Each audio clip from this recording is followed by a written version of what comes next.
таза бейсенбі акциясы өзінің жалғасын табуда. Бұл акция жылдың аяғына дейін қар түскенше жүреді біздің облыста. Қазір біз Алтай ауданындамыз. Негізі бүгін барлық облысымыздың барлық аудан қалаларында осы акция жүріп жатыр. Енді сіздер білесіздер, бұл 4-ші апта. Осы аптадан бастап келесі 2 апта өзен, су, көл жағалауларын тазалауға, сонан кейін бұлақтардың басын тазалауға арналады.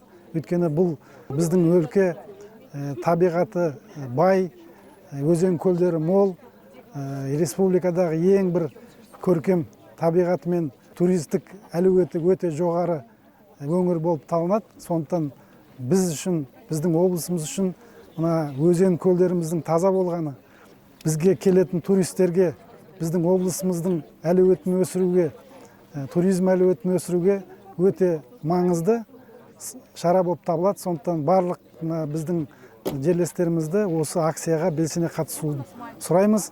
Біз таза бейсенбі акциясына келдік, және сіздерді осы акцияға шақырамын. Бұл өте жақсы көмек. Өйткені бұл біздің туристарымыздың айнасы ретінде. Олар осы жерге демалуға келген кезде бұл жер таза болғаны, менің ойымша бұл өте маңызды.